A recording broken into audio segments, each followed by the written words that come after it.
talking about maybe an uncomfortable situation for some of you guys, because last time I made a video about the McLaren and some of the things that I didn't like, a lot of you had a lot to say, like, why don't you like the McLaren? Well, there are just gonna be things that you don't like.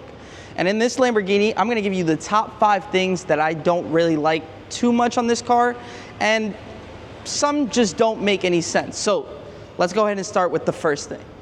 The first thing is, with this Lamborghini Sterrato, it is off-road, so I understand why these lights are here, but think about the G-Wagon. We could have put these lights on top of the car. That would have looked sick. As far as it being in the front, it looks more aggressive, but it could have been on the top. It would have looked way more appropriate as far as like where it should be, because the light would be facing down. This is too low. It's also not like crazy high beam lights, so it's not something that's like special as far as turning it on. You'll see a lot more as far as visibility. So that was the first thing that I hated about this car, but we can deal with that. The second thing that I don't like about this Lamborghini is, unlike the McLaren, which I had a little bit more space, at least I can put some things in the car, this trunk, or frunk, has barely any space. You can't put anything. I don't even think you can fit really, you know, a duffel bag or maybe a backpack. You could fit a small duffel bag maybe, but as far as like anything else, let's say you're on the way to, you know, the airport, you want to bring a little, you know, suitcase, you know, something that you're going to bring on a plane, you're going to have to hitch a ride, get an Uber, get a, you know, ride from your friend, and that kind of sucks. In the McLaren, I did end up bringing one of my small suitcases to the airport one time, and this, it won't be possible. And yes, I get it, it's a Lamborghini, it's not meant to be bringing your, you know, luggages to the airport, but at least, you know, give me some room that I can work with and maybe put, you know, some of the things that I'm going to ShopRite for or Target for and throw it in the front. But it's something that we're gonna have to deal with as far as, you know, just owning a Lamborghini. You have to accept it, right? The more you pay for a car, the less you get. And I've realized that, you know, buying more and more expensive cars. This one, I feel like we're all gonna agree to. So let's head over to the back of the car. I just learned that these are called louvers. They just hurt the visibility. You can't see anything. So in my eyes, why do we even have a mirror in the front to look at the back? You can't see anything. It's just closed off, and yes, it allows the engine to breathe, but we could have done something there where it made sense, put some glass. I don't know. But for me, it's like, I'm trying to switch lane to lane. Yes, I can use the mirrors on the side, but you're so used to looking straight behind you just to make sure there's nothing in, you know, angles that you can't see. And you can't do that with this car. You're just gonna have to kind of, you know, leave it to be and kind of trust God with it.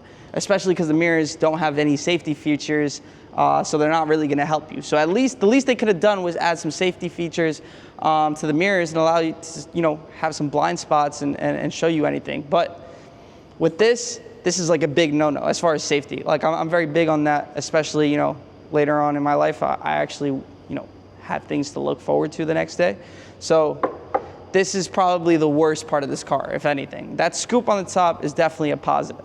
So as far as like the outside, I don't have any more complaints. Like, I love the wide body kit that we have here. Could they have done a little bit better? Maybe, but I just like the look on it. It's bolted on, you know, it's not actually part of the car. You know, the car is there and then you just have this piece, you know, bolted on. Now, when we come into this car, you're gonna understand why I hate a few other things in here.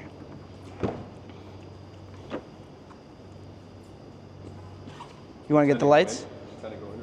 All right. All right. So we had a little switch in location. We had to just pull up to a random street here because of. Roll the recap, Alex. All right. I need your IDs. All right. So in your presence, we're now advising them you're no longer welcome on the property. If you return, they can call us and you will be charged with this. My dad was like, it's easy to go in. All right. Let's go. Guys, get it out of the road. Anyways, the fourth thing that I hate about the Lamborghini Sterrato is very interesting. Something that I paid $800 for. Can we guess what that is? It is the cup holder. And let me just show you this cup holder. I know this is a big water bottle, but a regular water bottle doesn't even fit in there. unless you go like this. So not only did I pay for a cup holder, $800, it is a cup holder that has no use to it. At best, it may be a ashtray for people who smoke. It's up to you, but it's definitely not something that can be used on a daily basis. That's probably really annoying because, like, let's say I don't want to spill my drink and I don't want to hold on to my drink while I'm driving. That's not going to help me. So no drinking or driving in this car.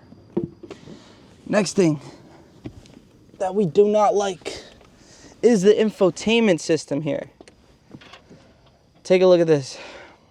So I've already dealt with all the infotainments from cars. McLaren literally has the worst one. Do not ban me, McLaren. I appreciate McLaren a lot. But McLaren has the worst one. I think Lamborghini comes right into second place. Now, I understand exotic car, you don't want to make it heavy. But bro, like, we have a screen here. At that point, just give me an iPad mini or something to work with for Apple CarPlay or something. But at the same time, I'm going to show you guys the screen. Reaction time, by the time you look, you got to click things like 3 times in order. I don't even know what the hell that is. Radio. All right. There's a lot going on here. And then take a look at the screen. Vehicle, navigation, telephone, radio. It's just black and white. Like, this looks like this car was made back in like 06. This would be understandable in 06. But anything after 2010, this is unacceptable. So 2 things inside the car. I mean, I could probably name a few things. This is probably the coolest part, the Iron Man part. There are random buttons just all over. You know, you have to switch left and right here to make a signal. I'm so used to, you know, clicking something on the left side or pushing something on the left side.